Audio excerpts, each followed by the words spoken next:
Como viver pela ressurreição? Caio, eu fui surpreendido com a resposta que você deu a uma amiga ontem sobre o viver sem motivos. Aquilo foi maravilhoso mesmo. A palavra me atingiu fortemente. Agora, Caio, como mergulhar nessa alegria de viver pela ressurreição? Isso nos atinge de uma vez ou de maneira progressiva? Eu tenho que buscar mais em oração, ler mais o Evangelho? Por favor, Caio, me ajude a entender isso. Bom, não existe nenhum método, e nem tampouco a alegria da ressurreição é um sentimento. A alegria da ressurreição não é uma emoção. Você se recorda de que ontem eu disse, eu entrei no estado de alegria em fé na ressurreição. Alegria em fé. Alegria em fé. Bom, eu tenho sido movido por essa alegria em fé nos melhores dias e nos piores dias da minha existência. Isso não tem absolutamente nada a ver com os dias emocionantes, os dias altaneiros, os dias gloriosos, os estados de sublimidade, de alcance de conquista interior e pessoal no curso da vida, chegando, assumindo certas renúncias e abraçando certas decisões em favor de mim mesmo, segundo o Evangelho. Não estou falando desses dias de vitórias sentidas, experimentadas e constatadas. Estou falando até daqueles dias de derrota, de fraqueza, de abate, nos quais, mesmo em lágrimas, eu nunca perdi, no meio do maior pranto, das maiores perdas, até daquelas indizíveis, eu nunca perdi a exultação da esperança em fé. Ninguém encara certas coisas e as vence e prossegue sem que o coração esteja tomado dessa esperança em fé. Ninguém atravessa tragédias, calamidades, perdas, juízos, julgamentos, glórias e fracassos e permanece intacto e contínuo sem que seja movido por essa esperança em fé. Isso cabe na dor, cabe na lágrima, cabe em toda ocasião da vida. Sua pergunta é, tá bem, mas como eu faço para chegar aí? Tenho que ler o Evangelho? Bom, se ler o Evangelho não alimentasse a fé, eu não faria o que eu faço todo dia, que é ler o Evangelho de carreirinha. Recomendo todo mundo a ler o Evangelho de carreirinha. Lê toda a vida, vai e volta, vai e volta, vai e volta, e vai crescendo, e vai alimentando a consciência com aquela certeza. Segunda coisa, como o justo vive pela fé e não pela emoção e nem pelo sentimento, o que alegra o coração da gente, o que renova o estado de fé, o que recicla a esperança e aquilo que produz o brotar, a exultação dessa certeza de glória, é a sucessão de atos de fé que se renovam na minha vida todos os dias.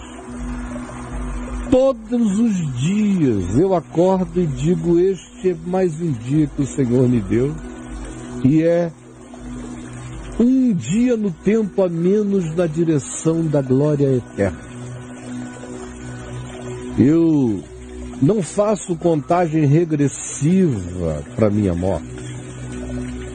Eu faço contagem regressiva para minha glória. Todos os dias, praticamente, eu oro e peço misericórdia a Deus, pedindo que Ele não me permita fazer nada contra a glória dEle na minha vida. contra a minha vocação na glória, porque só eu posso atrapalhar isso. Mentindo contra a verdade, falsificando a verdade da minha existência, não sendo perseverante na confissão da esperança. Aí você diz, mas como é que isso acontece? Eu já disse, eu vou repetir. Uma decisão em fé. Eu me lembro que os 2 primeiros anos da minha caminhada de fé, eu ainda pensava no Evangelho bastante como algo que tinha a ver com um repetir mental cotidiano, muitas vezes por dia, da certeza de que Jesus tinha deixado a sepultura. Então eu quase que tinha um filme de todas as cenas de ressurreição narradas no Evangelho rodando na minha mente de dia e de noite. Até que eu entrei num impasse 2 anos depois. Eu tive 2 hepatites seguidas e a segunda quase me leva e me deixou na cama uns 6 meses. Com soro. Era um tratamento antigo e ela foi violenta, quase fui. Naquele período onde as minhas atividades foram imensamente reduzidas, eu fiquei entregue a muita leitura ininterrupta e muito pensamento de dia e de noite. Eu fui assolado por algo violento na minha mente, que era a seguinte pergunta: por que você acha que vai conseguir ficar o resto da sua vida repetindo este filme de todas as supostas factualidades da ressurreição? E se de repente você não conseguir mais produzir esse filme de glória, de vitória sobre a morte, e maravilhosamente logo depois daquilo, tudo que antes dizia respeito à certeza daquela ressurreição que vinha a mim na produção nítida, quase que numa visualização concreta dos fatos vinculados à ressurreição, eu comecei a entrar num estado total de relativização e criei todas as versões possíveis para não ressurreição. Todas. E a minha mente se tornou a minha pior inimiga da imaginação da vitória da ressurreição sobre a morte. Quase 6 meses depois, num estado de profunda agonia, eu falei, eu desisto. Eu sou de Jesus sem ver nada. Eu sou de Jesus porque é inafastável, é inexplicável. Eu sou de Jesus porque há uma voz que não é possível de ser ensurdecida no meu ser. Eu sou de Jesus porque o eco eterno do seu chamado não cessa em mim.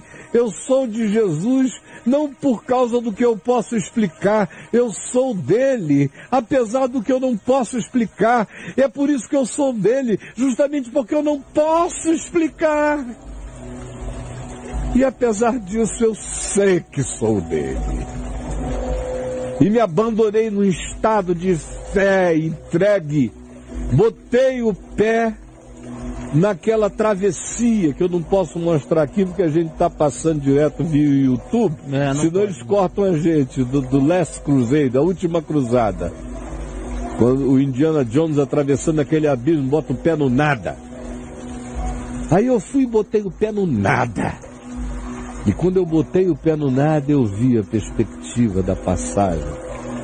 Que faz, então, 43 anos, vai para o caminho dos 44, desde que eu comecei a pregar o Evangelho, e agora quase 42 anos. 41 anos. E que esta maneira de lidar, totalmente sem auxílio de qualquer cerebração, e que tem a ver apenas com o fim da razão. Foi depois que eu tomei essa decisão pessoal que eu comecei a ler alguns livros do Kierkegaard, Søren Kierkegaard, já no 2º ano, depois disso. Li Temor e Tremor, Conceito de Angústia, O Desespero Humano, Reflexões e um monte de outros livros. E de textos dele. Artigos, panfletos. Pois bem, em todos eles praticamente uma tese central do Kierkegaard é esta, que a verdadeira fé só começa quando a razão termina. Então, de fato, é quando você bota o pé no nada. É quando você não tem mais nem o amparo das suas construções mentais de favorecimento do crer. E você desiste de tudo e se entrega ao vento. E aí pisa na rocha. Esse é o paradoxo. E aí começa a ebuliência disso. É verdade que eu fui profundamente ajudado pelo meu pai.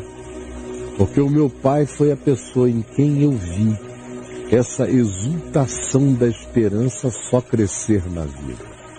Quanto mais ele ia se aproximando da contagem regressiva para a glória, não para a morte, mais exuberantemente alegre ele foi ficando.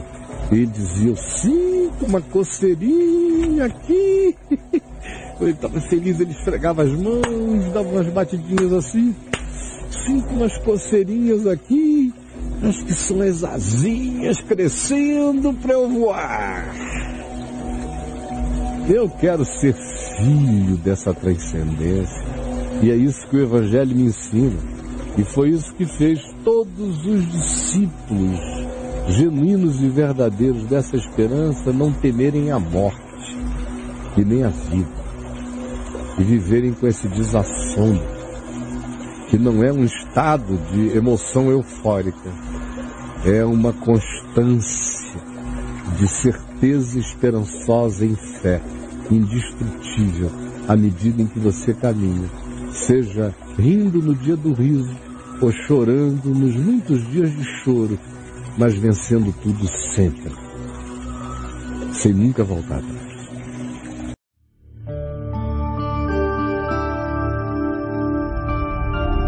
Vem IVTV, o canal é você.